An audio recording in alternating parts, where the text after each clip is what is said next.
Welcome to the Big Play Cleveland Show presented by FanDuel. I'm Gabriella Cruz alongside Chris McNeil, Nick Padone. Big shout out to our producer, Ryan Smith. We're coming off a pretty good weekend, guys. Ohio State crushing Penn State. The Cavs are back on track. They snapped their two-game losing streak at home. Some positive signs there. And no Browns game, so. And the first weekend of playoffs there for the local high schools. My son, Granville Blue Aces down there, they did advance. They're going to play Watterson this weekend. My other son, unfortunately, they did not advance. Bishop Rosecrans, though, great season, a lot of fun. My son ended up, Nick, being honorable mention all MSL. So shout out Owen McNeil. Congratulations to you. Absolutely love that. Congrats to all of the high school athletes that are moving forward with their high school football season into November. All those fun times. And yeah, Ohio State is the lead of the show today. They looked really good, and we've got a packed show for you guys today. But Chris, Julian Sayen's Heisman campaign alive and well as we sit here this week. Yeah, now he's the odds-on favorite. First time all year that he has been. He's continued to progress, and now as we sit right now, there's nobody better at quarterback, I think, in the nation than Julian Sayen, and he's got some great weapons, and of course that defense. Ohio State is the full package. I'm really excited about what they're doing. We have more to get into with our Cleveland Sports Headlines brought to you by Northeast Factory Direct. Nick? It's Nick Padone with my friends at Northeast Factory Direct, and whether you're remodeling your kitchen, updating your furniture, freshening up your patio, or looking for a new mattress, Northeast Factory Direct is the place for you. Guys, there's no fancy showrooms. It's no high-pressure salesman chasing you around. Just high-quality items at great prices. It gets even better for our listeners. When you're getting ready to check out, just ask for that extra special big play bonus. We've got so many people telling us that they're getting good hookups at Northeast Factory Direct. So visit them today in Cleveland, Euclid, Macedonia, North Canton. Check them out online at northeastfactorydirect.com, but make sure to ask for that extra special big play bonus. All right, guys. The Cavs were looking really good at home last night. They started out strong. We saw Jalen Tyson. He's really been stepping up, you guys. 18 points, had 5 threes. 3 of those came in the fourth quarter. So really assuming this clutch role. And I appreciated how he talked post-game about, his teammates trusting him and dishing off those passes. He's like, I don't know if they would have made those same passes last year. What did you guys take away? You also had Donovan Mitchell back. He was out for a game. So right now, early season, I think my first impressions are we got to get healthy. We got 4 of our rotational players right now that are out. So you're not really going to see the full impact of this roster until everybody gets together and playing together for quite some time. I'm really excited to get Garland back into the fold. Hopefully he's getting closer. All signs point to that. Get Strus back, get Allen back. It'll be nice to have a full complement of Cavs out there. And then we'll get a good idea, Nick, of what this team's really all about. Yeah, because if you think about how absolutely nuts this is, like Garland and Strus have yet to play. Sam Merrill's been hurt. Now Jared Allen broke his finger. Donovan's been sick. DeAndre Hunter was banged up. So this has been like the worst possible start that you could have imagined for the Cavs, but they found a way to keep their head above water. Oh, yeah, and by the way, Lonzo Ball sits in the second half of back-to-backs, so we haven't really felt his entire impact yet either. Been a really weird start to the Cavs season. They've just got to get their guys back, and they're going to be really good. Get those injuries out of the way now. That's fine with me. Last year we started off so hot, 15-0 to start the season. I don't mind stumbling a little bit now. Just don't stumble at the end of the season and into the playoffs. This is actually the preferred way that I'd like to see this team kind of build throughout the season. For sure. Yeah, like there is no pressure to do anything from now through January, through February. You'll get the All-Star break in there. Like when you get back out of that All-Star break, that's when people are really going to lock in on this. Not for the NBA Cup? Come on now, Nick. We're 0-1. We're advancing. What do we got? A game this week on Friday, I believe. I hate to say it. I think I'm out on the NBA Cup. Really? I think I'm out on it. I think because they lost the first game, it took some of the wind out of the sails. I'm not a fan of the different floor color. It actually makes it really hard to see the basketball. It really does. I'm just out on the entire thing. It's been a good run. I really like it. I like when it gets to the finals, but for whatever reason, the Cavs have really struggled since the inception of the NBA Cup. So I think I'm out on the NBA Cup because the Cavs struggle in it. Yeah, whenever something's on the line for these Cavs, I don't know, Nick. We know that it's because of the injuries, though. And if you guys noticed, Donovan was in and out of the game last night. He did drop 37 points, and he said he was sick, but a lot of people were like, he had that hamstring tightness, and that took him out of the game on Halloween or the game he took off. So I don't feel like that solves itself overnight either. So I'm with you guys. Maybe keep it chill to start the season. It's okay if we stumble as long as we're right when it matters. As Aaron Rodgers said, relax. Okay, so you guys didn't like the floor. I kind of thought the floor was cool, but to your point, Nick, you can't see that great. Yeah, like completely out on the floor. Not just a little bit out on the floor, completely out on it. And the Cavs actually... Bah humbug over there. Cavs, old man take. The Cavs one isn't that bad. Like you watch some, cool. You watch some of the other games in the NBA and like your eyes just want to jump out of your skull. Like they're doing it because it's popular in Europe and the NBA is becoming more of a global game. And you watch like Euro ball and the floors are usually wonky. I am old man yells at cloud about this. Give me my normal hardwoods. Okay, we're out on the wonky floors, but we are in on perfect attendance. Darius Garland this morning visited Rhodes High School. Pretty cool. He woke up really early, even after a late game last night. Kicked off this Perfect 10 program, which is essentially honoring the students who improved their attendance throughout the year. In fact, he's going to be giving away $5,000 to 2 students at the end of the year for students who have improved their attendance, which I think is cool. He did that in collaboration with his Darius Garland Foundation and the City of Cleveland, Mayor Bibb. Really cool stuff. We actually have a little package to take a look at. Cavs point guard Darius Garland visited Rhodes High School in Cleveland this morning to kick off the Darius Garland Foundation Perfect 10 program, which aims to encourage and celebrate students with improved attendance so far this year. School really means a lot. It's like the stepping stone, like the building block of literally your whole life, basically. It's really needed. Garland was met with tons of excitement, taking pictures and doing TikTok dances with the kids. But he also had a message. And discipline doesn't just matter on the court. It matters off the court as well. Showing up every day and putting in the work really does shape who you become. Garland attended Brentwood Academy in Brentwood, Tennessee, where he played varsity basketball and won 4 state championships. School is fun. You're around your friends, you're around your teachers. My best friends are from high school, and I still have the same best friends since. In collaboration with Mayor Bibb and the Cleveland Metropolitan School District, the Perfect 10 program will award 2 students at the end of the 2025-26 school year with $5,000 each who have improved attendance. Gabriella Cruz, Big Play Sports Network. Steven Kwan also won his 4th straight Gold Glove yesterday. I love how they always announce it at a really random time and day of the week. Yeah, nothing like going toe to toe with Sunday Night Football. Major League Baseball just right after the time change. I was in bed early. I woke up this morning. I'm like, did they announce that thing at midnight? Like, congratulations, Steven Kwan. I don't know why they do it that way. That's a weird way to wake up on a Monday morning for such a prestigious award. I mean, Steven Kwan's been our most consistent player outside of Jose Ramirez this season. Got to the end of the season, got a little rocky. I'd like to see more out of him in the playoffs, but congratulations. This is just another pelt on the wall for what has been a fantastic start to a career for Steven Kwan. Yeah, 4 seasons, 4 Gold Gloves. Nothing really to snuff at there. He is truly one of the best in the game. And now that the World Series is done and the dust is settled on Dodgers, Blue Jays, I'm really curious to see what happens with Steven Kwan, with the arbitration hearings and winter meetings. And do they find a way to work through this contract situation, or do these trade conversations start to percolate up again like they were in the middle of summer? As we sit today, only 143 days until opening day. So it's all heating up here. Hot stove begins in Cleveland. The countdown is on. There we go. We're taking a quick break. We'll be back with more Big Play Cleveland right after this.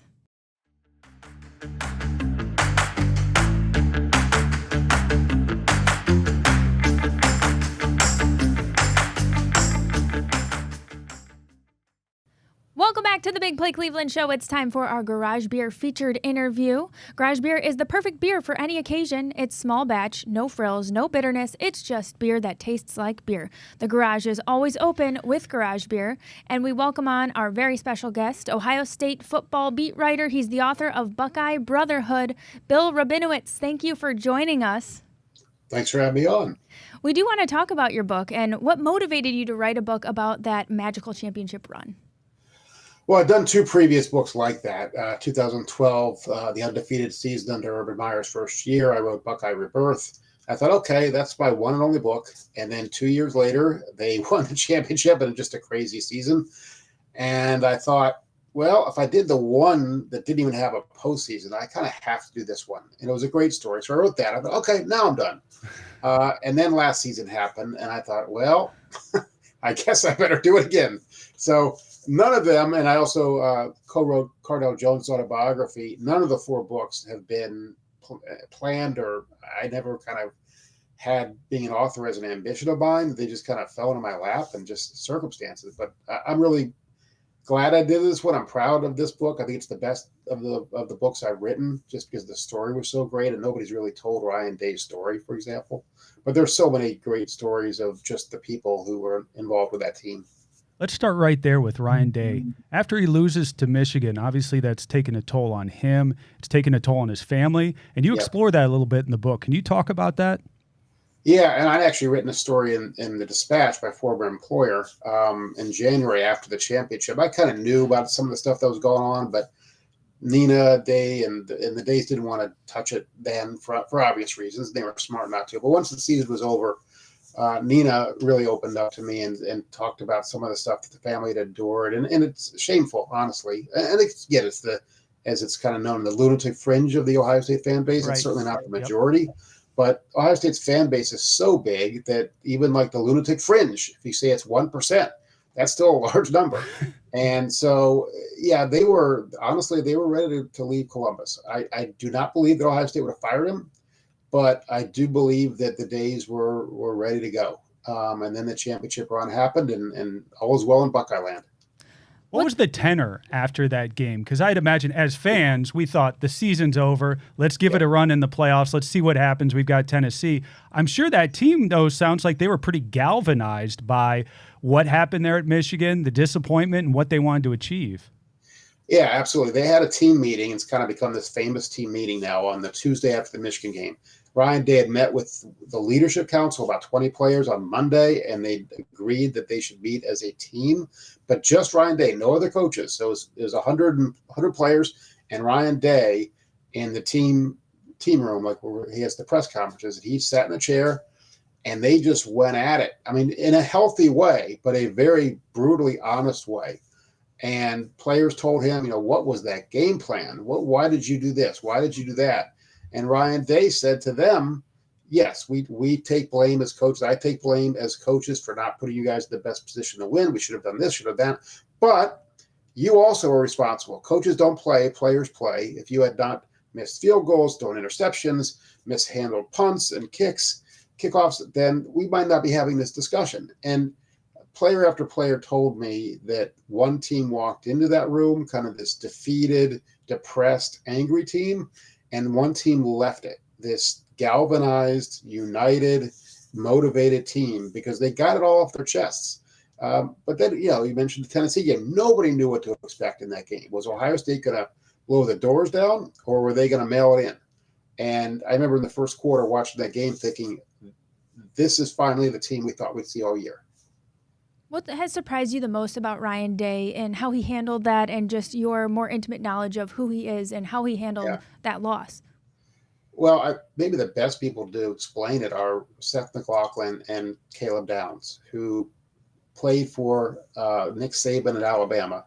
Nick Saban's a legendary coach, probably the greatest college coach of all time. And both of them told me there is no way in the world they could imagine Nick Saban sitting there and taking it from his players the way Ryan Day did, and how much respect he earned from them. They already respected him and liked him. And they kind of had a sense of the crap that he was enduring, because they were getting it too. And they figured, if I'm getting it, imagine what the coach is getting and his family. And so they wanted to win it for Ryan Day too. But I think that he gained so much respect from the players from saying, okay, look, we obviously have problems with this team. We have issues we have to work out. And that he sat there and treated them as equals. It wasn't top down. I'm telling you this. I'm the coach. Shut up. It was, okay, I respect you enough to have this conversation. Let's get to the bottom of this. And they did. And G. Scott ended the meeting. The tight end ended the meeting with a team prayer. This was after Ryan Day actually left the room. And there were tears in that room. Guys were crying because they kind of knew. It was just them. It was that team against the world. I mean, the T-shirt Ohio against the world and all that. This was this team, and in part against their own fan base. The lunatic fringe of the fan base, because they had so much to prove. These guys had all come back, delayed their NFL careers to win a national championship and beat Michigan, and they had lost to Michigan, didn't win a Big Ten championship. This was all they had left. The only way they could redeem their season was to win the playoff. Bill, I want to ask you about the mindset going into this season's Michigan game, because obviously the Wolverines have gotten the best of Ryan Day, and the lunatic fringe will certainly still be ready, even with the national championship case in the background, with their fists up about this Michigan matchup. What's the mindset now, knowing that you did lose that game last year, but you were able to bounce back and win a national championship ahead of the Michigan game this year? Yeah, that's funny, especially because the next 3 games Ohio State has, Purdue, UCLA, and Rutgers, should not be competitive.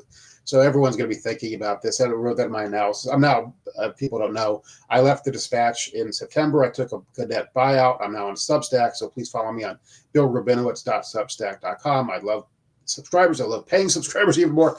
And I think I'm going to actually put a poll up on there. And this is the question. And it's almost crazy to ask the question, but it's not if you know the fan base. Would Ohio State fans rather beat Michigan and not win the national championship, or lose to Michigan and win the national championship? I don't know what the answer is. I suspect the majority, or at least a very high minority, of Ohio State fans would just say, just beat Michigan and the national championship is gravy. So there's going to be so much pressure on Ohio State in that game. And again, there's the 4 years, let's kind of go through this. 21 and 22. Look, Michigan cheated. They had Connor Stallions, knew their plays. And I was really happy. People who read the book, and people who read the book will know this, because Ryan Day addressed it to me, and he's never addressed it, as far as I know, with anyone else, what his thoughts are on those 2 years, really those 3 years, 23 also, when Connor Stallions was stealing signals. And Ryan Day, again, I don't want to give it away because it's in the book, but he was pretty honest and blunt about it. And in 23, that was the best Michigan team they've ever had, at least in modern history. And Ohio State almost beat them. Last year, again, if you read the book, there's actually 3 chapters on Michigan. It's more understandable why they lost. It's not excusable. They should not have lost that game. I'm not making excuses for it. But you understand it better, that Will Howard was really hurt more than he let on, that there were offensive linemen that were banged up. It makes some sense now how they lost that game. But they're really, this year, they've got to win it. I mean, they just have to win this. Psychologically, they have to make that breakthrough. And I think they will. I think they're a better team than Michigan. I watched Michigan against Purdue, was not impressed. I think Matt Patricia's defense can get in Bryce Underwood's head as a true freshman against Matt Patricia, who's got all this experience. And Ohio State's offense is really, really good, and their defense obviously is great. So look, they got to go do it, but I like their chances. So we just beat Penn State last weekend with Jim Knowles, of course, as their defensive coordinator. He was there during that run. Sure. Famously wasn't there for the presentation there at Ohio Stadium and the big kind of celebration at the end because he was taking the Penn State job. Take us behind the curtain. What happened there in the waning moments with Jim Knowles? Yeah, I think Jim Knowles was the single longest interview I had. He was driving from Columbus to State College in a snowstorm. And I could hear the windshield wipers go, and I could almost hear him or visualize him white knuckling on his way to Pennsylvania. And we talked for 3 hours. And I've always had a good relationship with Jim Knowles. And he told me basically what happened was Ohio State has a celebration 5 days after the game. He had been offered a contract, $3.1 million per year by Penn State. Ohio State had upped their offer, but hadn't matched Penn State's. And he's trying to weigh what to do. I mean, he wants to obviously make as much money as he can. He just won the national championship with the number 1 defense in the country. On the other hand, Pennsylvania is his home state. He's from Philadelphia, grew up a Penn State fan. They're offering him all this money. Penn State's loaded up to make a championship run. We know how that ended, but that was the plan back then. And basically, Ross Bjork, the Ohio State athletic director, said, "Look, we want you to come to the celebration, but only if you're going to stay here. If you don't stay here, it's going to be pretty awkward if you're going to go to Penn State." And Jim Knowles like, "Well, I haven't made up my mind yet." And he said, "Okay, I'll just stay away, because I don't want it to be awkward. I don't want to be asked questions about it because I haven't made up my mind." And I think that, in a way, the timing of it hurt his chances to stay at Ohio State, because it was like, well, I got to make my decision soon. And then obviously he decided soon after that day to go to Penn State. Bill Rabinowitz, thank you so much for joining us. Once again, the Buckeye Brotherhood, where people can find it. Yeah, well, the good news is that it's selling very well. The bad news is it's selling out a lot of places. So I know on Amazon there's a delay, but you can pre-order it certainly. Triumph Books, my publisher, has a website you can order it from. You can come to one of my book signings. Unfortunately, I don't have one in Cleveland yet, but I have several in Columbus. If somebody in Cleveland wants to set up one or talk to me about it, I'm happy to consider it. But I'm also covering Ohio State again on Substack. But that's my main job, and then my secondary job is promoting the book. I appreciate you having me on, and also just building the Substack business. So it's like I'm juggling a few balls here, but I've been delighted and thrilled by how well it's sold, and just the reaction to people who've read it. That to me is the most gratifying thing, that people have really enjoyed the book. Oh, we're happy for you. Well, thanks for joining us, Bill. We've got to take a quick break. We'll be back with more Big Play Cleveland right after this.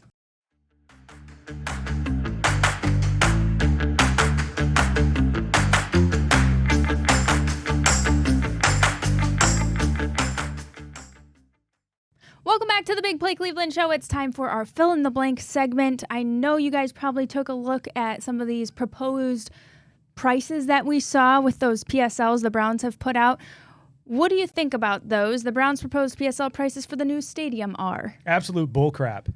My tickets just by themselves and the PSL is supposed to go up by $100,000 because of that PSL, just for the privilege, Nick, of being able to get season tickets to a 2-win ball club. That is crap. $100,000 for tickets for the PSL. These PSLs overall are just a joke. It's a crime. There's absolutely no reason to have a PSL, especially when you're getting public money for this stadium. I think it's crap. I think a lot of season ticket holders are going to realize that they're just out for the corporate dollars. They don't care about the long-term season ticket holders anymore.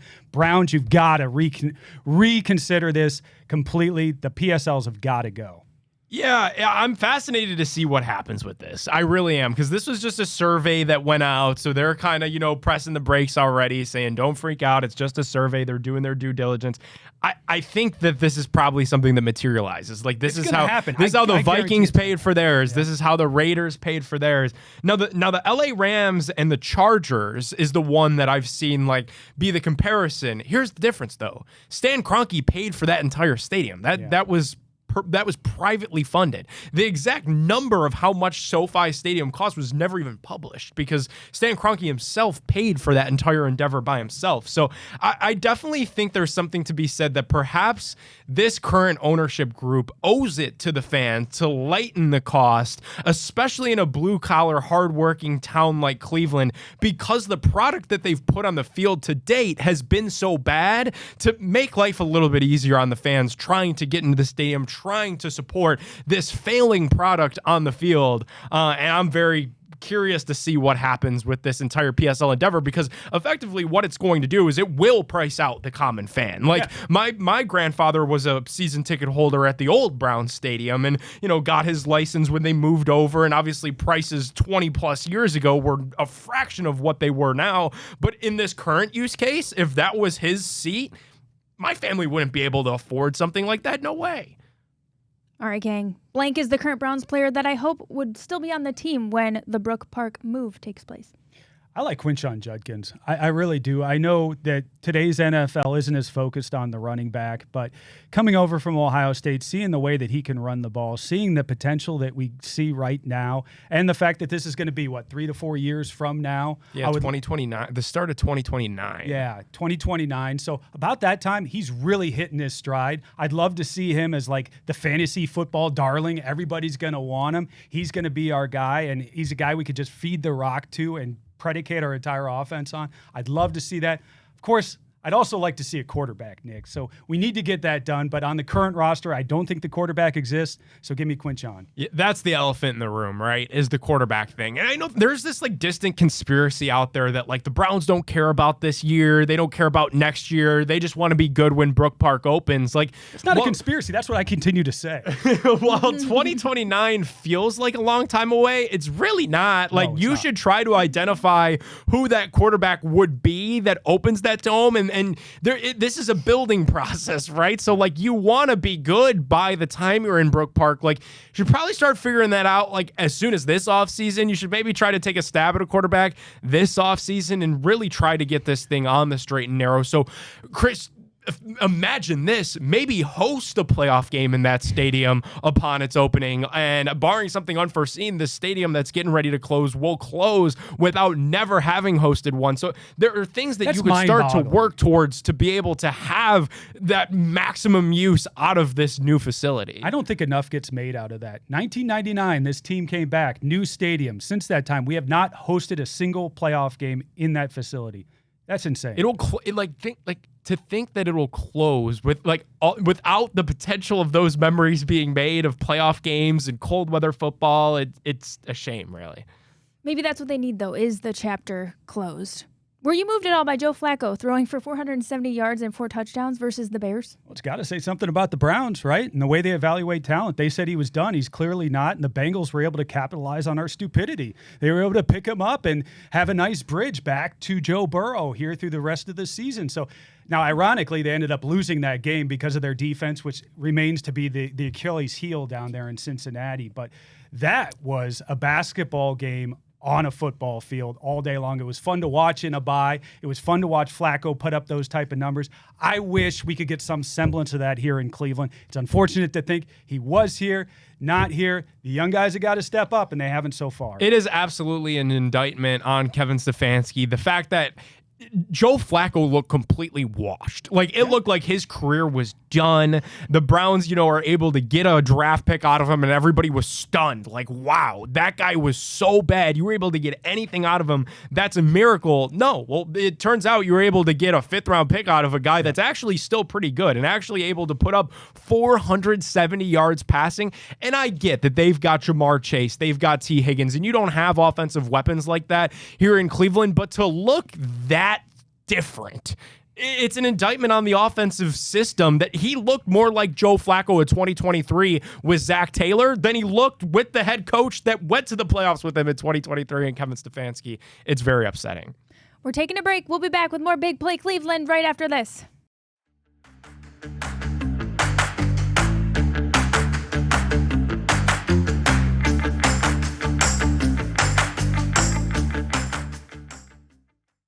Welcome back to the Big Play Cleveland Show. It's time for our second interview of the show. We welcome in friend of show, Mike Polk Jr. He's a Cleveland comedian. You know this guy, and he's a feature reporter for WKYC. That is the official title you've got now. That's what we'll call it. Thanks for having me, you guys. It's been a minute. Do you guys all still like each other? Yeah. Absolutely. Doing pretty good. I mean, it doesn't seem like there's animosity or anything like that, but you guys seem to spend this much time together in an incredibly hot room. I'd imagine at some point it would. Do you like that? It makes a team out of you. I don't know. You guys, you're closer now than the last time I was in here. You're not further apart. We're literally sticking to each other. Well, not really, but Sticking I'm to sticking to desks. this chair. We're sticking Metaphorically and yes. physically. Yeah. Okay. Yeah, Well, I'm glad to be here, you guys. It's Thanks hot for having in me here back. for sure. How was your bye week, Mike? That's what people want to Oh, know. it's so relaxing, wasn't it? Just it was nice just enjoying football and getting to watch that with friends, watch Cavs win and whatnot, and it was nice for it to not have everyone yelling at each other for a little bit. Do you have a perspective on Gabriel versus Shadur? Are you going to give us a hot take today? I got no hot takes for you, kids. I'm nothing new that you haven't heard. I think it's a ridiculous argument.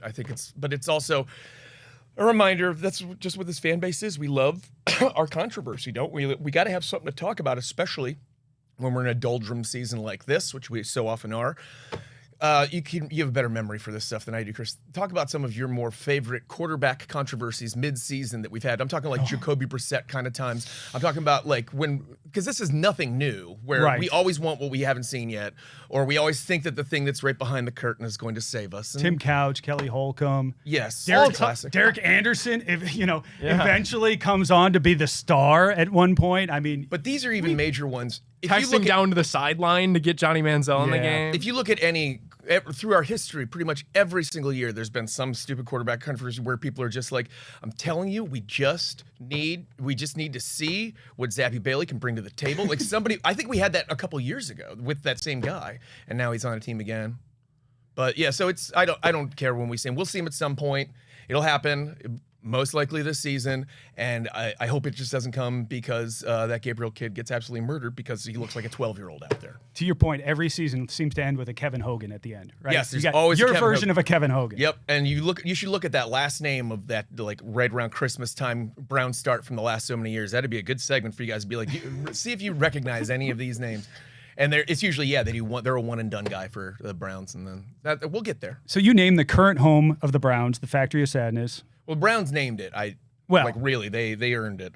That's true. Yeah, that's true. I didn't really have, but yeah. So any ideas on the new Brook Park Stadium? Anything you're going to call it? Are you going to do any rants outside the stadium? Have you got the planning already started? Yeah, I'm that? Pre-furious. Pre-furious. No, I don't. Takes a few years to really work it up. That one Work really up a came good from stew. that came from a whole lifetime of watching that team, and I kind of really did. We've discussed this. I don't have the same passion anymore. I just don't. I enjoy the Browns. I've gone to one game this year. I'll get to a couple more. It's a ridiculous venture supporting them at this point, obviously, but we still do it. I still do it, and always will because I did it since I was a kid. But when I screamed all that stuff at the stadium 47 years ago or whenever it was. It was like in the movie. It was in The Green Mile, the movie The Green Mile, where Michael Clark Duncan shoots all the black bile out of his mouth and all the evil comes out. And then afterwards, he's like, I feel pretty good. And that's kind of how I felt pretty much since then. I'm not like thrilled with the progress of the team all the time, but I don't like get mad like I used to get mad. I just don't. How about Blunderdome?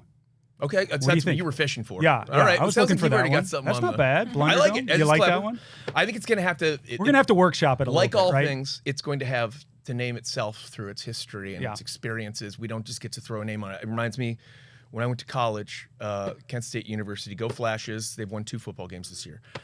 So are the Browns. Which is amazing. Yes, exactly. Right on par. Feels a I'm little a big, different. big fan of 2-win teams. Yeah. But when I went there, I was trying my freshman year at Terrace Hall. I tried to give myself a nickname. You can't do that. I know. Well, now I know. I didn't know then when I was, 18 or whatever, and I'm just like, this will work because I thought it'd be fun. So, so I'm introducing myself to people. I'm like, my name's Mike, but people call me Bishop, and no one calls me that. I just thought it'd be fun. I thought it'd be a cool nickname. It's stupid, but fortunately, I was dorm mates with a kid I went to high school with, and he just wasn't allowing it. He just went around. It's like no one's ever called him that. No one call him Bishop, and it just goes to prove that you can't do it for yourself. In the same way, we can't call it the Blunderdome until the blundering really starts happening. I mean, it could be something positive. By the time they get there, maybe we're going to be a good team, right? To be clear, that would be the best case scenario. Wouldn't that be fun? What are the chances of that? And I'm not ruling that out. No, Right, of course not. right. Crazy stuff happens all the time.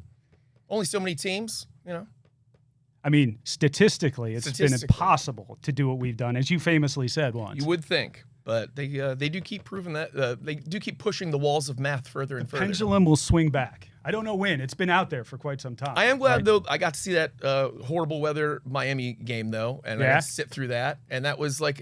Was it worth it? No, what's worth anything? The experience, I guess. But I really was looking around though at like just the younger gents who were there, and they're all watching this win and getting excited. And I'm like, at least I got to see some good football back in the day, without just like that one freakish playoff appearance and whatnot. That's what they're clinging to. And now they're clinging to this sad Miami win in the rain and just being like, what's happening? And they just had no idea that it used to be nice. And how it could be again one day. But they've already got the support there. I just don't know where it comes from. I know why I'm still watching this team because I used to, when they were good at one point when I was supporting them. But these kids who came in and are just like, I guess I start watching this terrible team and support it until I die.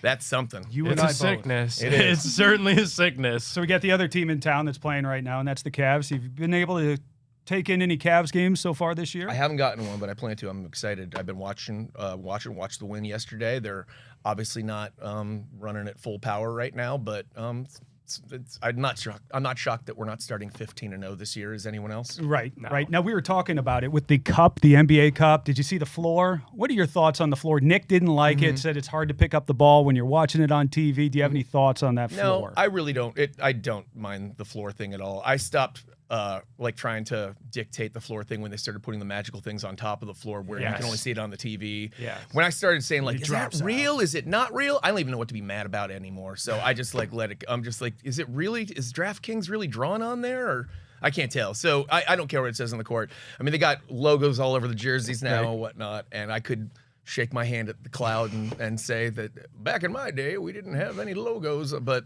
things change. It stinks. Everything's sponsored. Yeah. Did you watch any? Please. I was gonna say, but the fire out of the swords, you gotta love that, right? That's fun. the tradition now. Fun. I love that. You can feel it. People don't realize that when they come to Cleveland, they go to a game. It's like, no, you will feel the fire out of those swords. 100%. Everybody who I've taken from out of town, that's the first thing they're like, oh my God, that's Yeah. real. Mm-hmm. Yeah, we're really shooting fire at you people Yeah. when you come to town. That's we're bringing that heat.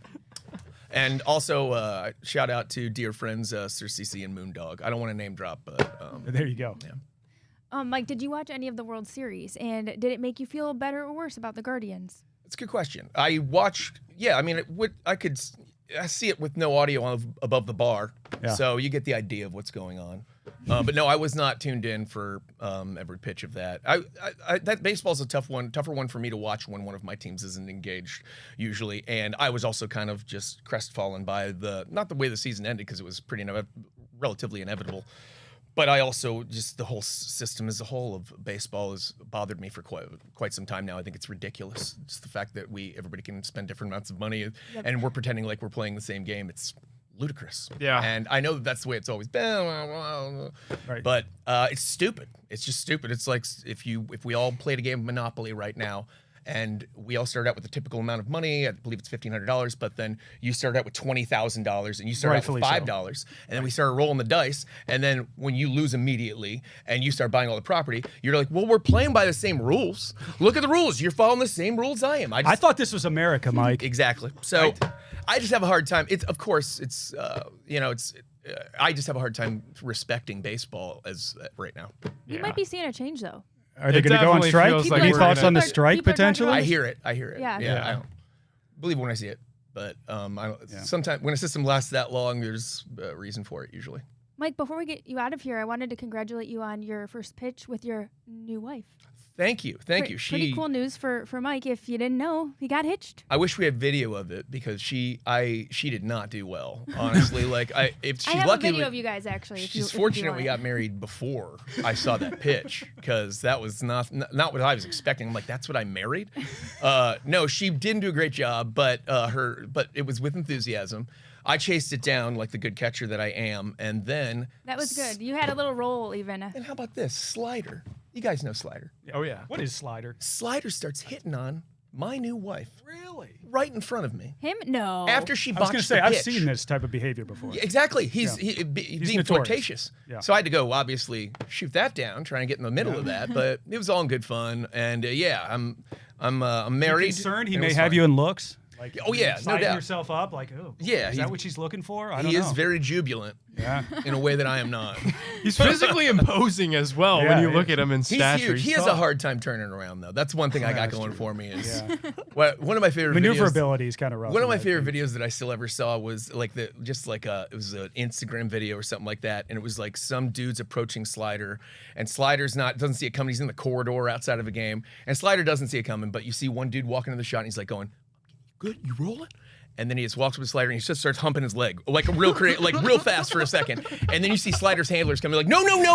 And Slider's like, oh, what the heck? What just happened? And the guys just start laughing and they just run away. And there is something funny about taking the dignity away from a mascot. So I enjoyed that. I know it's a bit juvenile, but I thought it was very funny. Well, congratulations and thanks for joining us today. We got to take a break, but we'll have you again in soon. You got anything you want to plug while you're here? Just that Slider humping story is all I really wanted to come and get. That was my agenda. We appreciate it. No problem. We're taking a break. We'll be back with more Big Play Cleveland right after this. Watch Channel 3 News. The Big Play Sports Network is brought to you by Garage Beer. No bitterness, no frills, no IPA, just beer-flavored beer. Find local retailers who sell garage beer near you by visiting drinkgaragebeer.com. Welcome back to the Big Play Cleveland Show. This Smart Choice segment is brought to you by Smart Choice Windows. And right now at Smart Choice Windows, you can get 50% off all windows during our limited time promotion. Plus, take advantage of their special financing with no money down and no interest until 2027. If you're looking to upgrade your whole exterior, Smart Choice Windows is offering $1,500 off siding for your entire home and $500 off entry door installation to boost your curb appeal. And remember that every project starts with a free, no-pressure estimate. So you can give them a call at 844-GET-SMART or visit smartchoicewindows.com. Make sure to ask about the Big Play bonus to get an additional 10% off all promotions. So we're giving you the scenario. You're going to tell me the smart choice.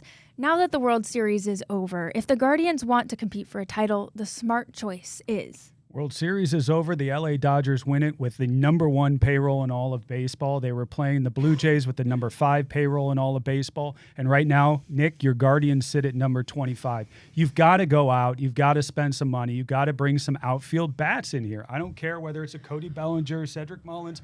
We need to get somebody who can supplement these young players to take us to the next level. And I'm also not against, maybe a little bit of a homecoming for like a Josh Naylor. That could be potential, or even Shane Bieber and the pitching staff. So there's some things that they could do this offseason, I think, to improve the team. I'm looking towards ownership to spend a little bit of money here, Nick. Take us to the next level. They absolutely have to, because what this World Series showed you is that guards ball works. Like the Dodgers were hitting 220 or something like that. The hashtag. In the World Series, the Blue Jays forced it to Game 7 by just playing small ball and smart base running. Like, this can work. It's just they had Shohei Ohtani, Freddie Freeman, guys that could make baseball go far. The Blue Jays have Vladimir Guerrero Jr. They've got George Springer, who was in pain but still delivering runs when it mattered most. Like, the guards ball identity can work. It's just that they've perfected your own identity because they've got the big bats to supplement it. You've got to inject some power into this lineup because you do truly seem so close. How about Buckeyes here? If you could add one former Buckeyes wide receiver to the Browns, the smart choice is... All of them. I'd take any one of those Buckeyes receivers. Jackson Smith and Jigba, Emeka Ibuka, Chris Olave, Marvin Harrison Jr., Garrett Wilson. I'd take any of those. They're better than anybody else we've got in those wide receiver rooms. I'll tell you what, right now, Carnell Tate and Jeremiah Smith would be maybe the best receiving duo in the AFC North outside of Chase and Higgins. Like, it would be that big of an upgrade. And all of these crazy numbers from Wilson, Harrison, Olave, like, it's just making me want Carnell Tate more. Use that Jacksonville Jaguars pick, draft Carnell Tate, because it's science at this point. Brian Hartline is developing NFL wide receivers in Columbus. Growing up, I never expected this to be wide receiver U. We had Chris Carter, and everybody would talk about him. We thought about the linebackers here. We thought about the running backs here, going back to guys like Eddie George. You never really thought about the wide receivers outside of Chris Carter. And boy, in the last 20 years, that has changed. We have taken on more of an SEC look in the way that we approach offense while also maintaining that strong defense here in Buckeye land. It's been amazing. It's been a nice ride, and it's nice to see all these talented guys continue to flood into Columbus. I know it's going to be difficult because you look at the college football landscape and there are so many jobs opening and continuing to open seemingly by the hour. You've got to try to find a way to keep Brian Hartline here. Like, what he does with this offense and with these receivers, like, he's had his hand on developing each and every one of these guys. It's a guy that was really good at Ohio State. He put together a really impressive career in the National Football League as a receiver, and he just has the secret sauce to develop these guys into NFL talent. I want Brian Hartline so badly to stay in Columbus. And in the NIL era, he can recruit and he can develop. A lot of guys can recruit and not develop. A lot of guys can develop and not recruit. He can do both. He's the full package.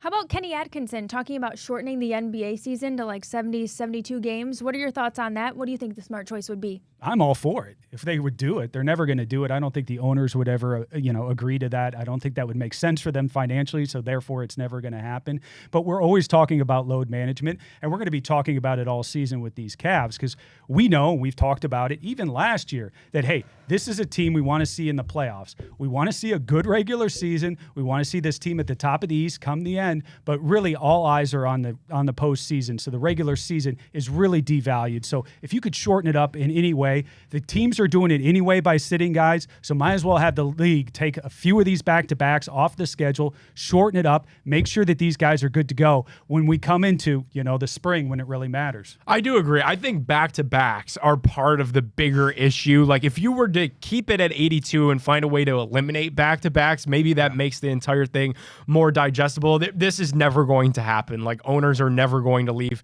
10 to 12 regular season games on the schedule. That's way less money in the way of sponsorships, concessions, but also the TV deals that they just inked this offseason. Absolutely never going to happen. You got to embrace load management. I know it's difficult for the older fans to, embrace, and you got Michael Jordan now on NBC saying, well, load management wasn't a thing when I played. Well, yeah, Michael, it was also a lot different time, and the competition wasn't exactly what it was now. You don't have guys like Victor Wembanyama and LeBron James barreling down the lane at full speed ahead. Like, it was a little bit of an easier game to play back then. So load management's here to stay, and I think it's just something that people are going to have to learn how to embrace. That segment also brought to you by Smart Choice Baths. It's the perfect time to remodel your bathroom. And right now, Smart Choice Baths is giving you $1,250 off your bathroom projects, plus a free luxury upgrade to add comfort and style. Just for Big Play listeners, you'll save an additional 10% on your project, so don't wait. Visit them at smartchoicebaths.com or give them a call at 844-GET-SMART to schedule your free consultation today. Smart Choice Baths, where luxury meets affordability. The Big Play Sports Network is brought to you by Smart Choice Windows, energy-efficient products at an affordable price. Visit smartchoicewindows.com today. Our big play bets on the Big Play Cleveland Show brought to you by our friends at FanDuel. It's NBA tip-off week. FanDuel is your home for live betting. So even if you missed the start of the game or you want to ride the hot hand, FanDuel has live bets on everything from who will score next to fourth quarter comebacks. Plus, you could even parlay your same game parlay together for a shot at a bigger payout. However you want to play, now is the perfect time to join because FanDuel is giving new customers $300 in bonus bets if your first $5 bet hits. So visit FanDuel.com/BigPlay to sign up today. Play your game with FanDuel, the official sports betting partner of the NBA. You must be 21 plus, present in select states. First online real money wager only. $5 first deposit is required. Bonuses are issued as non-withdrawable bonus bets, which expire 7 days after receipt. Restrictions do apply. See full terms at sportsbook.fanduel.com. Gambling problem? Call 1-800-GAMBLER or visit rg-help.com. The Browns are 1.5-point underdogs at the Jets. Is this a new low for our Browns? How are we going to win this game? The 1-7 Jets, Chris, are favored against our Browns. The mighty have fallen. They did beat the Bengals. They beat the Bengals and put up a whole lot of points in that ball game. So they're coming in a little fat and happy, at least as fat and happy as a 1-7 team can be off of a bye. I think the Browns could give them a run. This would be a typical game where the Browns, out of nowhere, give them a good run, maybe even win the ball game. I like the Browns in this one. I like them to mess up their draft order. I think that's ultimately the cynic in me, what the Browns are going to end up doing. So give me the Browns to beat the Jets. Yeah, I kind of do agree with you. And this isn't an important game for the race to the bottom because the Jets definitely don't seem to be in love with Justin Fields, especially with what their ownership group said. They're going to be in the market for a quarterback. The Miami Dolphins could be in the market for a quarterback to move off of Tua's massive salary. So it's going to be a competitive race to that first round pick and trying to get the draft rights to Fernando Mendoza, maybe whoever the top QB is going to end up being. I like the Browns in this game too. The only thing that gives me pause about this game, the Browns have not won a road game since week 2 last season. So the fact that this one is in Jersey gives me a little bit of pause. Oof. How about the over-under, 36.5? These are getting ridiculous. They're getting lower and lower by the week. So that Jets-Bengals game I was just talking about, 39-38. Yesterday, both the Bengals and the Bears both went over individually over the over-under this entire game. I don't know. I hope we see a little bit of an offense. I don't have a whole lot of faith, but what do you say? The Browns put it together. We see an offensive explosion out of them. We go over in this game. Yeah, that's how I'm measuring success for the Browns at this point. Can you slowly but surely start to develop a real NFL offense? Like, if Dillon Gabriel looks better passing the football in this game, I think everybody will be happy about that. So please just play better offensively. How about an anytime touchdown scorer? Who's getting in the end zone this week? Well, we're not going downfield, so I'm eliminating all our wide receivers. We're going to stick with tight ends. We love picking the tight ends on this program. So David Njoku or Harold Fannin, I'm going to go with Njoku for the second straight game. He's going to get in the end zone. Well, at the time that we're recording this, the NFL trade deadline has not passed, so hopefully Njoku if he's still on the team. There's the caveat. Let's just hedge that with a Harold Fannin Jr. anytime. Hey guys, don't forget that every Tuesday at 7 p.m. you can get a full breakdown of everything Cleveland Browns with Hanford Dixon, Josh Cribbs, and Phil Taylor. You can catch it live on X, YouTube, or the Big Play app. It's called The Top Dogs Show, only on Big Play Sports Network. Thanks so much for joining us. We'll see you next week.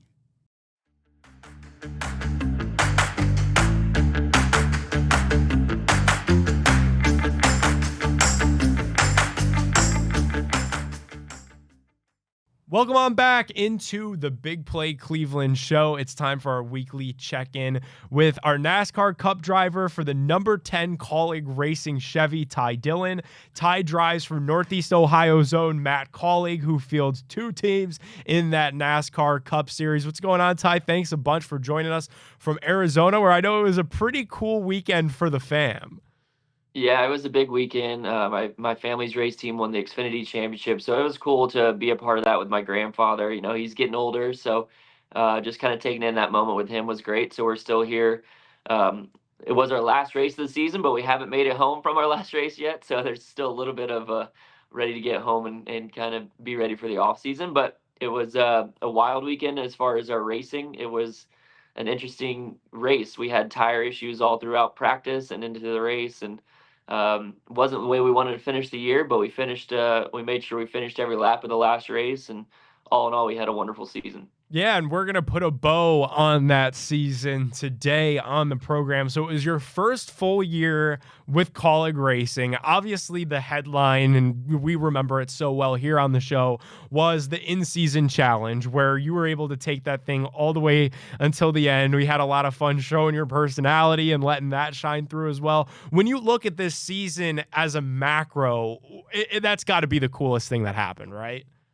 Yeah, for sure. I mean, it was so much fun for not only myself, but our race team and our sponsors, and giving Colleague Racing the shine that we deserved. And I think we took such a huge step from where the race team was last year to this year. AJ and I had pretty solid seasons. I don't think either one of us finished the season, the last quarter of the season, the way we would hope to.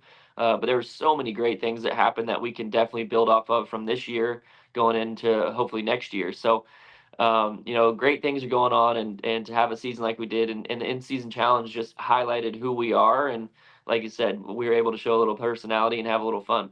Yeah, it definitely was a lot of fun. Explain to the people, the new fans of NASCAR that you've made here in Northeast Ohio that might not be following it as closely, or it's kind of their first year getting into it because of you, because of Colleague Racing, all of that stuff here in Northeast Ohio. Now, what's an off-season look like for you guys in this sport? Our off season is really short. So, we just finished our season. We usually have the months of November and December and about half of January. Once January kind of rolls around, most of the prep for the first couple races starts. And we're also doing, TV promos, and we're doing a lot of sponsorship work. So we're kind of getting back into the mode of our season. So we really only have a month or two to decompress from a 38-week long season that starts in February and goes all the way till yesterday. So I feel like it's the longest season in sport, and we don't really have that much of an off season. So for me, it's about resting, recovering my body, kind of getting back into putting on a lot of muscle this off season, because the season kind of wears down on you physically, and getting back into the gym, but also kind of resetting your mind, resetting your goals. My team and I were talking about it yesterday. As soon as the race was over, what do we need to work on? What do we need to improve on? Let's go deeper into some statistics and some stuff that we can put effort towards to hopefully improve going into next season to take our program to another level. Yeah, absolutely. No, I feel like another big piece of this offseason that you hadn't mentioned there is that your Carolina Panthers look pretty good, got that win against the Green Bay Packers, and potentially watching some meaningful Panther football down the stretch here into your offseason as well.